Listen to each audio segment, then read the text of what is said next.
ചെമ്മനീർപ്പൂവിൻ്റെ ഇന്നത്തെ കഥയാണ് കേട്ടോ പറയുന്നത്. രാവിലെ തന്നെ വിവാഹ വാർഷിക ദിവസത്തിൽ നമ്മളുടെ രേവതി പൂജാമുറിയിൽ വന്ന് പ്രാർത്ഥിക്കുന്നുണ്ട്. സച്ചിയും കൂടെ നിന്ന് പ്രാർത്ഥിക്കുന്നുണ്ട് കേട്ടോ. അങ്ങനെ അവർ രണ്ടുപേരുടെ നേരെ താഴേക്ക് ഇറങ്ങി വരുന്നുണ്ട്.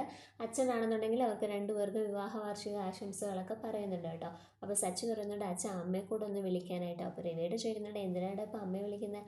ആ വിളിക്കച്ഛ എന്ന് പറയാണ്. ചന്ദ്രമതിക്ക് വലിയ ഇഷ്ടമൊന്നും ഇല്ലാതെ എന്നാലും വന്ന് നിൽപ്പുണ്ട്. അങ്ങനെ നമ്മളുടെ സച്ചിയാണെന്നുണ്ടെങ്കിൽ ഒരു ഗിഫ്റ്റ് എടുക്കുകയാണ് നമ്മളുടെ രേവതിക്ക് കൊടുക്കാൻ വേണ്ടിയിട്ട്. ആ സമയത്താണ് നമ്മളുടെ അച്ചമ്മ അങ്ങോട്ടേക്ക് വരുന്നത് കേട്ടോ. അച്ചമ്മയെ കാണുന്നത് സച്ചിക്കാണെന്നുണ്ടെങ്കിൽ ഭയങ്കര സന്തോഷമായിട്ട് ഓടി ചെന്ന് അച്ചമ്മേനെ എടുത്ത് കറക്കുകയൊക്കെ ചെയ്യുന്നുണ്ട്. എന്നിട്ട് വിശേഷങ്ങളൊക്കെ ചോദിക്കുന്നുണ്ട് കേട്ടോ. അപ്പോൾ അച്ചമ്മ ചോദിക്കുന്നുണ്ട് എവിടെയാടാ എൻ്റെ രാജകുമാരി എന്നൊക്കെ പറഞ്ഞിട്ട് അകത്തേക്ക് വരികയാണ്. എന്നിട്ട് രേവതിയെടുത്തും വിശേഷങ്ങളൊക്കെ ചോദിക്കുന്നുണ്ട്. അപ്പോഴത്തേക്ക് നമ്മളുടെ ചന്ദ്രമതി ചോദിക്കുന്നുണ്ട് അല്ല അമ്മ എന്താ ഒന്ന് വിളിച്ചു പറയുക പോലും ചെയ്യാതെ വന്നത്? അതെന്താ ചന്ദ്രേ, എനിക്ക് ഇങ്ങോട്ടേക്ക് വരണമെന്നുണ്ടെങ്കിൽ നേരത്തെ വിളിച്ച് അനുവാദമൊക്കെ വാങ്ങേണ്ട ആവശ്യമുണ്ടോ? അങ്ങനെയൊന്നും ഇല്ല ഞാൻ വെറുതെ ചോദിച്ചെന്നേ ഉള്ളൂ. ആ, നീ വെറുതെ ചോദിച്ചെന്നേ ഉള്ളൂ, എനിക്ക് അറിഞ്ഞൂടെ നിന്റെ മനസ്സിലിപ്പോൾ എന്താ ഉള്ളതെന്നൊക്കെ ഇങ്ങനെ അച്ഛമ്മ ചന്ദ്രനെ കളിയാക്കിയൊക്കെ ഇങ്ങനെ പറയുന്നുണ്ട് കേട്ടോ. അങ്ങനെ അച്ഛമ്മയാണെന്നുണ്ടെങ്കിൽ ശ്രുതിയെടുത്തും വർഷയുടെ അടുത്തും എല്ലാവരുടെ അടുത്തും ഇങ്ങനെ വിശേഷങ്ങളൊക്കെ തിരക്കുന്നുണ്ട്.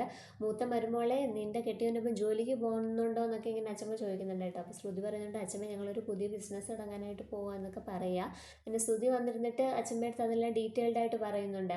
നമ്മൾ ആരുടെയും കീഴിൽ ജോലി ചെയ്യാൻ പാടില്ല അച്ഛമ്മ, അതുകൊണ്ട് ഞാൻ തന്നെ ഒരു പുതിയ ബിസിനസ് ആരംഭിക്കുന്നുണ്ട്. ഒരു ഹോം അപ്ലയൻസസ് ഒക്കെ ഉള്ള ഒരു ഷോറൂമാണ് തുറക്കാൻ പോകുന്നതെന്നൊക്കെ ഇങ്ങനെ പറയുന്നുണ്ട്. അപ്പോൾ അച്ഛമ്മ പറയുന്നുണ്ട് അതെല്ലാം നല്ലത് തന്നെ എന്നൊക്കെ പറയുന്നുണ്ട്. അങ്ങനെ നമ്മളുടെ അച്ഛമ്മ സച്ചി എടുത്ത് വയ്ക്കുന്നുണ്ട് അല്ല സച്ചി, ഞാനിങ്ങോട്ട് കയറി വന്നപ്പോഴേ നിൻ്റെ കയ്യിലൊരു ജ്വല്ലറിയുടെ ബോക്സ് ഉണ്ടായിരുന്നല്ലോ, അതെന്തായിരുന്നോ? ആ അച്ഛമ്മ അതോ, അത് ഞാൻ രേവതിക്ക് വേണ്ടിയിട്ട് വാങ്ങിയ ഗിഫ്റ്റാണ്. അതെടുത്ത് കാണിക്കുന്നുണ്ട് കേട്ടോ. നോക്കുമ്പോഴത്തേക്ക് അതിനകത്തൊരു സ്വർണ്ണ മോതിരമാണ്. അപ്പോൾ അച്ഛമ്മ തന്നെ ഇത് രേവതിക്ക് ഇട്ട് കൊടുക്കാനായിട്ടാണ് പറയുന്നത്. അപ്പോൾ നമ്മുടെ അച്ഛമ്മ ഇങ്ങനെ ചോദിക്കുകയാണ് എടാ സച്ചി, നിനക്ക് നല്ല മാറ്റം ഉണ്ടല്ലോ. പണ്ട് ഇങ്ങനെയുള്ള കാര്യങ്ങൾ എന്തെങ്കിലും ചെയ്യണമെന്നുണ്ടെങ്കിൽ ഞാനോ രവിയോ നിന്നെ നിർബന്ധിക്കണം. ഇപ്പം നീ തന്നെ ഇതെല്ലാം ചെയ്യാൻ തുടങ്ങിയല്ലേ, എന്തായാലും നല്ല മാറ്റം ഉണ്ടോ എന്നൊക്കെ പറയാണ്. എന്തായാലും നിന്റെ വിവാഹ വാർഷികമല്ലേ ഇന്ന്, അപ്പോൾ നീ തന്നെ ഇത് രേവതിക്ക് ഇട്ട് കൊടുക്കണമെന്ന് പറയാണ്. അങ്ങനെ സച്ചി രേവതിക്ക് ആ മോതിരം ഇട്ട് കൊടുക്കുന്നുണ്ട് കേട്ടോ. നമ്മുടെ രേവതിക്കാണെന്നുണ്ടെങ്കിൽ ഒത്തിരി സന്തോഷമാവുന്നുണ്ട്. അങ്ങനെ നമ്മളുടെ രവിയേട്ടനും ചന്ദ്രമതിയും കൂടി സച്ചിനെ രേവതിയെ അനുഗ്രഹിക്കുകയാണ് കേട്ടോ. പക്ഷെ ചന്ദ്രമതിക്ക് അത്ര ഇഷ്ടമൊന്നുമില്ല. എന്നാലും രവിയേട്ടൻ വിളിച്ചതുകൊണ്ട് ചന്ദ്രമതി വന്ന് നിൽക്കുകയാണ്. അപ്പോൾ അച്ഛമ്മ ചോദിക്കുന്നുമുണ്ട് എന്താടി ചന്ദ്രമതി, നിന്റെ കാലിന് വല്ല തേയ്മാനം ഉണ്ടോ? ഇവൻ വിളിച്ചിട്ട് എന്താ വരാത്തത്? നീ ഇങ്ങോട്ടേക്ക് വന്നതെന്ന് ഇവരെ അനുഗ്രഹിക്കുന്നൊക്കെ പറയാം. പിന്നെ ചന്ദ്രമതി അനുഗ്രഹിക്കുന്നുണ്ട്. അനുഗ്രഹിച്ചിട്ട് നല്ലത് വരട്ടെ എന്ന് ഇങ്ങനെ ആർക്കോ വേണ്ടി പറയുന്ന പോലെ ഇങ്ങനെ പറയുക കേട്ടോ. അപ്പോൾ അച്ഛമ്മ ചോദിക്കുന്നുണ്ട് അതെന്താ ചന്ദ്ര, നീ ആർക്കോ വേണ്ടി പറയുന്ന പോലെ ഇങ്ങനെ പറഞ്ഞങ്ങ് തീർക്കുന്നത്? നീ രേവതിനെ കെട്ടിപ്പിടിച്ചിട്ട് മുത്തം കൊടുക്കുമെന്നൊക്കെ പറയും. ചന്ദ്രമതിക്ക് ഇതൊക്കെ കേൾക്കുന്നത് ദേഷ്യം വന്നിട്ട് വയ്യ കേട്ടോ. അങ്ങനെ നമ്മളുടെ ചന്ദ്രമതി എന്ത് ചെയ്യുന്നുണ്ട്, രേവതിനെ ഇങ്ങനെ ഇറുക്കി കെട്ടിപ്പിടിക്കുന്നുണ്ട്. എന്നിട്ട് പെട്ടെന്ന് തന്നെ കവിളിലൊരു ഉമ്മയും കൂടെ അങ്ങ് കൊടുക്കുന്നുണ്ട് കേട്ടോ. അപ്പോൾ അത് കാണുമ്പോൾ എല്ലാവരും ഇങ്ങനെ ചുറ്റും നിന്ന് കൈയൊക്കെ അടിക്കുന്നുണ്ട്.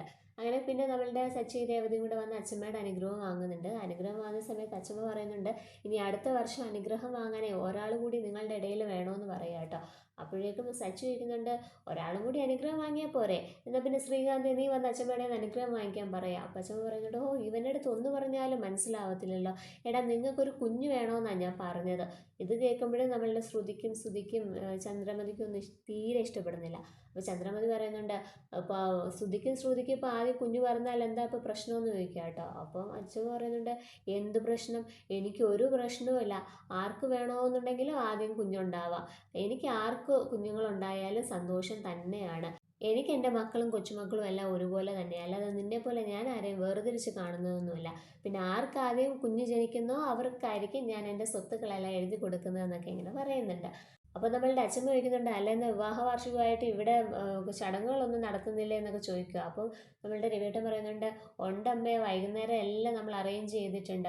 അപ്പോൾ അതിന് മുന്നേ നിങ്ങൾ രേവതിയുടെ വീട്ടിൽ പോയിട്ട് വരണമെന്ന് സച്ചി അടുത്ത് പറയുന്നുണ്ട് കേട്ടോ. സച്ചി പറയുന്നുണ്ട് അത് വേണോ വെച്ചാൽ അത് വേണം, നീ എന്തായാലും രേവതിയുടെ വീട്ടിൽ പോയിട്ട് അവളുടെ അമ്മയുടെ അനുഗ്രഹം വാങ്ങണമെന്ന് പറയാം കേട്ടോ. അങ്ങനെ സച്ചിയും രേവതിയും കൂടെ നേരെ രേവതിയുടെ വീട്ടിലേക്ക് പോകുന്നുണ്ട്. രേവതിയുടെ അമ്മ അവരെ സന്തോഷത്തോടെ സ്വീകരിക്കുകയും അവർക്ക് വിവാഹാശംസകളൊക്കെ നേരുകയൊക്കെ ചെയ്യുന്നുണ്ട് കേട്ടോ. പിന്നെ നമ്മളുടെ ചന്ദ്രമതി ആണെന്നുണ്ടെങ്കിൽ വീട്ടിലാകെ ദേഷ്യം പിടിച്ചിങ്ങനെ നിൽക്കുകയാണ്. കാരണം അച്ഛമ്മ വന്നല്ലോ. അച്ഛമ്മ വന്നു കഴിഞ്ഞാൽ ചന്ദ്രമതിക്ക് ഒരു സ്വസ്ഥതയും കൊടുക്കില്ല, ചന്ദ്രമതിയുടെ തലയിൽ കയറി ഇരിക്കുമെന്നൊക്കെയാണ് പറയുന്നത്. അപ്പോൾ അതൊക്കെയാണ് ഇന്നത്തെ എപ്പിസോഡിനകത്ത് കാണിക്കുന്നത് കേട്ടോ.